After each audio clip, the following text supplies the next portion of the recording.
Lisa Frankenstein, ironically, a movie about a Frankenstein figure where all the pieces don't really fit together all that well. Zing! Zing, but the soundtrack is really great, so. Yeah, it's a soundtrack in search of a movie, really. I want to help you, but Taffy says it's a waste of time to try and fix a boy. It's better just accept a guy's flaws. So this is the latest from Diablo Cody, who obviously won an Oscar for Juno, and then her film Jennifer's Body was not initially successful, has a cult now. I've never been a super fan of it. And working with first-time director Zelda Williams, daughter of Robin, and this is an 80s take on the Frankenstein story, sort of. More than that, I think it's a female gaze take on Weird Science and Revenge of the Nerds, which sounds great on paper. Like much of this movie sounds great on paper, and then you see how they actually did it. So Kathryn Newton stars as Lisa. She's a bit of an outcast. She's having to start at a new high school her senior year because her mother was brutally murdered by an axe-wielding serial killer, and her father has remarried an awful psych nurse played by Carla Gugino.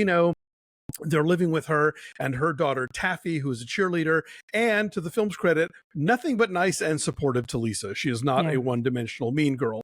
Nonetheless, Lisa's a bit of a weirdo, bit of an outcast, hangs out at this local cemetery that's in disrepair. Particularly fixated on this one tombstone of this soulful looking musician who there's a statue of him. Well, wouldn't you know it, there's lightning one night. He comes back to life, played by Sprouse of Riverdale. And while at first she's a little put off by him, when he starts bumping off the people that are making her life miserable, they grow closer. Go figure.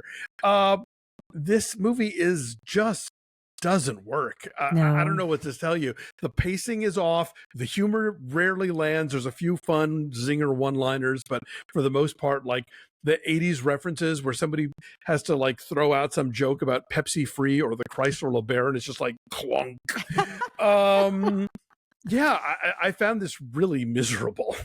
Yeah, it's a bummer because there's so much that I do like about it in terms of the costume design, the production design. I like Kathryn Newton's performance quite a bit. She's just super cute, and she is playing what would be a Winona Ryder role in the mid 80s. This movie has a lot of Heathers in its DNA, Sure, a lot of Tim Burton, a lot of Edward Scissorhands for sure, and some Beetlejuice too, in that she's not afraid of the dead and befriends them, and it's totally normal to her. Like the average person would freak out seeing a corpse get reanimated, but like that's a feature, not a bug for her. Although there are a lot of bugs with this guy that fall out of his body. Yes. And so I like a lot about her, but there are some inherent problems with this character, as there are with so many of the characters, like fundamental stuff that would have given this more of a spine, right? Like the fact that, as you mentioned, like her mother is killed. It's in the opening moments of this film. This is not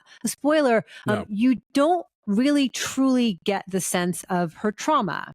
No. Right? The movie is trying so hard to be glib and gross that the basic fundamental humanity to this character, what makes her tick, never really makes any sense. Like her mom has been killed and then she's involved in the death of other people, and you don't get any idea of how any of that registers on her deeply or truly, No, yeah, absolutely. The she's supposed to sort of go this, you can tell that she's going to kind of blossom from, sort of mousy nerd to this like goth glamour girl. But the film never quite takes you on that journey and never commits to any of it. And yeah, you're right. There is this huge baggage in her past that is sort of tossed off but not really tied into what's happening to her now. And so Newton's giving it her best shot, but there's just there's not the character, I think, just keeps slipping between her fingers because the movie can't decide who or what she is. Yeah, and that is true also of the stepsister, Taffy, played by Liza Soberano, who is very likable, like really sunny and perky in a way that connects and does not feel false. Like her desire to be a sister to this young woman feels true, which makes the stuff that happens with her character later make absolutely zero sense. Yeah, no, exactly. It's like they don't give the characters enough to do, and then they give them things that just don't work with everything else we know about them. So like Carla Gugino as the terrible stepmother is at least consistently terrible, right, and is and is reveling in the sort of like awfulness of this character and her obsession with her Precious Moments figurines and her self-help tapes and stuff. Cole Sprouse, I think, actually kind of comes out the best because he doesn't have to say anything. Yeah. His character doesn't speak hardly ever in the entire film. So like that liberates him from this dialogue that's so clunky and these characters that are so malformed. Like he's got a pretty consistent through line. So at least he's got that going for him. And the thing about the look of the film, I mean, you point out, yes, there's some aggressively 80s stuff going on, but the movie can't decide if it wants to be like cartoonish or realistic. So you get these like, all of the Carla Gugino stuff, whether it's her, the way she dresses or her house in general is very kind of overdone, salmon 80s. But then the rest of the movie kind of like wavers into what it wants to do or not do. And the needle drops are pretty good. Like there's, if there's a soundtrack album for this movie, it'll probably be a decent one.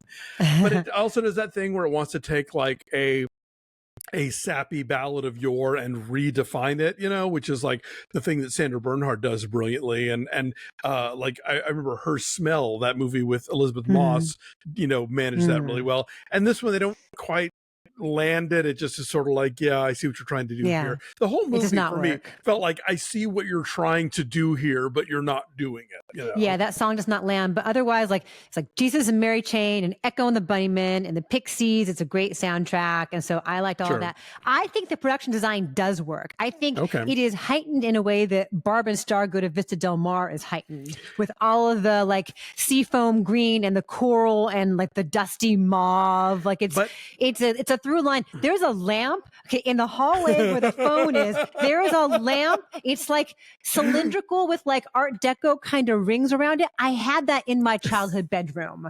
There, and the costume design too. Like one of Taffy's bitchy mean girl cheerleader friends is wearing acid washed pleated shorts with a belt that like it's meant to be overly long with little grommets and like you loop it through and tie it back under again. Like I wore belts like that on Wheel of Fortune Teen Week in 1986. But see, here's the thing.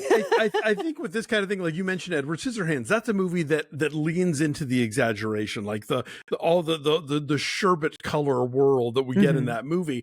I think you have to either commit to like doing it big to the point of exaggeration, or trying to do it in a sense that feels like you're being true to the time. And this movie, I don't think picks a lane with those two. I do love everything that Kathryn Newton wears. Once she becomes like goth Madonna, I love for sure everything. The hair is perfect. So that's why I feel so conflicted, because like the pieces are there that this could, and Diablo Cody, she can have a zinger here or there that lands, but so many of them are trying so hard and they feel really clunky. It's not Heather's.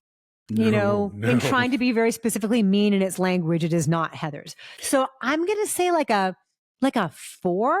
Yeah, I'm a 2. I was actively bored for most of the running time. And I just, it's one of those things where you see the better movie that they could have made with this premise and with these elements. And it just, none of it works.